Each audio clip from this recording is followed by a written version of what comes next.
విజయవాడ వరద బాధితులను కలవడం కోసం వచ్చానండి. వాళ్ళు త్వరగా నయం కోలుకోవాలని చెప్పి నేను అమ్మవారిని దర్శనం జరిగింది. సో అందరికీ బాగుండాలి, అందరికీ ఏ రకంగా సహాయపడగలను అందరికీ సహాయం చేస్తానండి.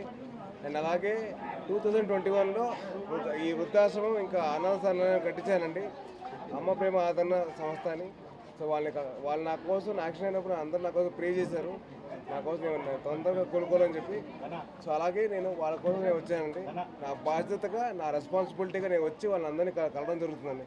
అలాగే అందరికీ నేను ఫుడ్ ప్యాకెట్స్ కానివ్వండి, వాళ్ళకి కావాల్సిన సప్లైస్ కానివ్వండి, అవన్నీ అందజేస్తాను వచ్చాను. సో మీ అందరూ ఇదిగా అందరూ వచ్చి నన్ను సపోర్ట్ చేసినందుకు చాలా థ్యాంక్స్ అండి. అలాగే మీ అందరూ త్వరగా కోలుకోవాలని చెప్పి నేను కోరుకున్నాను. Thank you. నాకు చాలా ఆనందంగా ఉంది, అంటే వాళ్ళ రెస్పాన్సిబిలిటీ వాళ్ళు నెరవేరుస్తున్నారు కదండి. సో చాలా గర్వంగా ఉందండి. చెక్ చేయడానికి నేను కలవచ్చండి, తిరిగి ఇంకా ఎవరు కలుస్తాను తిరుగుతాను. అన్ని బాగా సక్రమంగానే, అందరూ చాలా నయంగా త్వరగా కోలుకుంటున్నారు. సో అందరూ చాలా బాగుందండి. Okay sir. 6 కోట్ల రూపాయలు ఇచ్చారు, ఇచ్చినా కానీ పవన్ కళ్యాణ్ వరదలు ఎక్కడ జరగలేదని కొంతమంది మాట్లాడుతున్నారు, వాళ్ళకి ఏం సమాధానం? అంటే అది సమాధానం చెప్పే కంటే ఆయన తిరుగుతున్నారని మీరు చూపిస్తారు కదండి, మీరు దగ్గర మీరు చూస్తారు కదా, ఎంతవరకు ఆయన సహాయం చేస్తారు ఏంటని మీరు చూస్తారు కదా. సో ఆ వర్క్ విల్ షో అండి, ఆయన పని చేసే తీరు తెలుస్తుంది. అది చెప్తే అది మన పని మనం చెప్పుకోవడం ఏంటండి, అది జరగాలంతే, చేసుకుంటూ వెళ్ళిపోవాలి. Okay sir, right.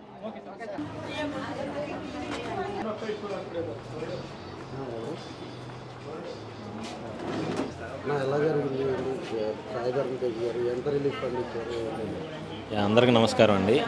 గత వారం 10 రోజులుగా వరదలు అనేవి విజయవాడ అందరినీ కూడా ఇబ్బంది పెట్టడం జరిగింది.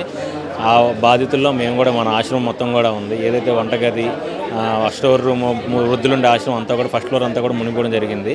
అయితే వరదల్లో మా స్టోర్ రూమ్లో ఉన్న మొత్తం స్టాక్ బియ్యం అవ్వచ్చు, సరుకులు అన్నీ కూడా తడిసిపోవడం జరిగింది. అయితే అది వీడియో తీసి నేను ఇట్లాగా సాయిధరం తేజ్ గారికి వాళ్ళ యొక్క ఫ్యాన్స్ తరఫున మేము షేర్ చేయగానే వెంటనే ఆ వీడియో చూసి ఓకే నేను విజయవాడ వస్తాను, ఏదైతే స్టేట్ రిలీఫ్ ఫండ్తో సహా మీకు కూడా నేను కొంచెం రిలీఫ్ ఫండ్ ఇస్తానని ఇవాళ ఆయన చేతుల మీదుగా వచ్చి మాకు 2 లక్షలు చెక్ ఇచ్చారండి. అయితే ప్రత్యక్షంగా ఇవాళ సహాయం చేస్తే పరోక్షంగా 3 ఏళ్ల క్రిందట ఆయన చేతుల మీదుగా కన్స్ట్రక్షన్ చేసిన బిల్డింగ్ అనేది ఈ వరదల్లో మాకు ప్రత్యక్షంగా అది ఒక మార్గం అయిపోయింది. అందరిని కాపాడడానికి ఫస్ట్ ఫ్లోర్లో ఉంచి వరద బాధ పడకుండా కాపాడడానికి పరోక్షంగా ఆయన సహాయపడ్డారు. అండ్ ప్రత్యక్షంగా మళ్ళీ ఈ యొక్క బాధని అంటే ఈ యొక్క మళ్ళీ మేము ఏదైతే రికవర్ చేసుకొని మొత్తం బియ్యం అదంతా సరుకులు సమకూర్చడానికి మళ్ళీ ఆయన తరపున మాకు 2 లక్షలు చెక్ ఇవాళ ప్రత్యక్షంగా ఇచ్చారు. ఆయనకి ఇప్పుడు కూడా మేము రుణపడి ఉంటాం. Thank you. నమస్తే అండి, మాది విజయవాడ వాంబే కాలనీ అమ్మ ప్రేమ ఆదరణ సేవా సంస్థ. ఈ రోజున అంటే గత 10-12 రోజుల నుంచి విజయవాడ ఎలా ఉందో మీకు అందరికీ తెలుసు. ఆయన అంటే మేము ఇంత విజయవాడ అంటే వీళ్ళు ఉండే రూమ్స్ అన్నీ ఆల్మోస్ట్ నీళ్ళల్లోనే ఉన్నాయండి. అంతకుముందు బిల్డింగ్ కన్స్ట్రక్షన్కి ఆయన పరోక్షంగా ఇందా బాబు చెప్పినట్టు ఆయన బిల్డింగ్ ఫండు అంతకుముందు మాకు రిలీజ్ చేశారండి. ఆ బిల్డింగ్ కట్టడం వల్ల ఈరోజు మేము 40 మంది వృద్ధులను కూడా సేవ్ చేసి ఆ బిల్డింగ్లో పై ఫ్లోర్లో వీళ్ళందరినీ క్షేమంగా ఉంచగలిగాము. ఆ రోజు కష్టం అనగానే మమ్మల్ని ఆదుకున్నారండి. ఈరోజు కష్టం అమ్మ మా పెద్దవాళ్ళందరూ ఎలా ఉన్నారు, నేను వాళ్ళ దగ్గరికి వెళ్ళాలని చెప్పి ఆయన వీళ్ళు వచ్చి చూసే వరకు కూడా అమ్మ నేను వస్తానమ్మా అని చెప్పేసి ఈ రోజున మళ్ళీ మా వాళ్ళ కోసం వచ్చారండి. నిజంగా భగవంతుడు అనేవాడు ఆయనకి ఆయురారోగ్యాలు కలిగించాలి, ఆయన క్షేమంగా ఉండాలని. అంటే ఆయన మాకు భగవంతుడు ఇచ్చిన, మా వాళ్ళందరికీ భగవంతుడు ఇచ్చిన బిడ్డ అండి. ఆయన నిండు నూరేళ్ళు క్షేమంగా ఆయురారోగ్యాలతో ఉండాలని భగవంతుడిని ప్రార్థిస్తున్నామండి. థ్యాంక్ యూ అండి. ఈ రోజున 2 lakhs ఇచ్చారండి. అప్పుడు బిల్డింగ్ ఫండ్ ఫ్యాన్స్ ఆయన కలిపి మొత్తం 6 lakhs ఇచ్చారండి. థ్యాంక్ యూ అండి. ఆయన ఫ్యామిలీ అందరూ క్షేమంగా ఉండాలని మా అమ్మపరమ్మ తరఫున భగవంతుడిని వేడుకుంటున్నామండి. Thank you. మాట్లాడాను, ఆయన ఇదివరకు మా ఆశ్రమానికి వచ్చినప్పుడు ఆయన మంచి మనసుతోటి దయార్ద్ర హృదయంతో మాకు ఆ బిల్డింగ్ కట్టించి ఇచ్చింది ఆయనే, సాయి ధర్మతేజ్ గారు. ఆయన ఫోటో కూడా అక్కడ ఉన్నది, పోస్టర్. అటువంటి ఆయన కట్టించిన ఆ బిల్డింగ్లోనే వరద బీభత్సానికి, తుఫాను వర్షాలకి మమ్మల్ని అందరినీ, మా అమ్మ ప్రేమ ఆశ్రమంలో మేడం గారు అందరినీ అక్కడికి పైకి పంపించారు. 40 మందికి పైన అందులో ఇరుక్కున్నాము.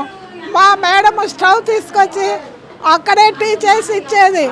అక్కడే ఆ మేడం మీద స్టవ్ పెట్టి అన్నము, పప్పు, కూర, టిఫిను అన్నీ చేసి మాకు తినిపించేది. ఆయన కట్టించిన ఆ బిల్డింగే మా 45-50 మంది ప్రాణాలను కాపాడింది. ఆయనకి నిజంగా చాలా చాలా కృతజ్ఞతలు. ఎంత చెప్పినా వరద బీభత్సంలో, తుఫాన్లో ఆయన కట్టించిన బిల్డింగ్లోనే మా ప్రాణాలు నిలబడ్డాయి.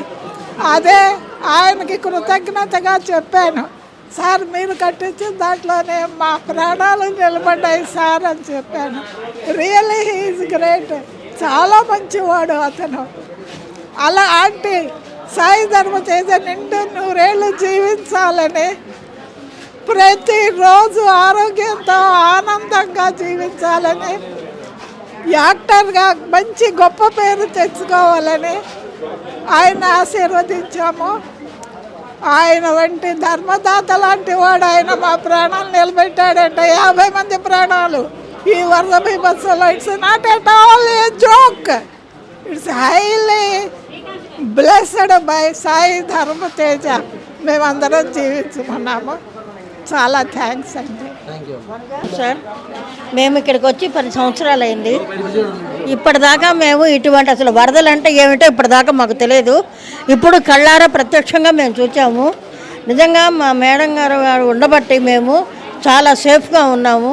ఎటువంటి లోటు మాకు లేదు, హ్యాపీగా ఉన్నాం. కానీ భుజాల వరకు నీళ్ళు వచ్చేసి నడవలేని పరిస్థితుల్లో ఇంటిలో కూడా నీళ్ళు వచ్చేసాయి సార్.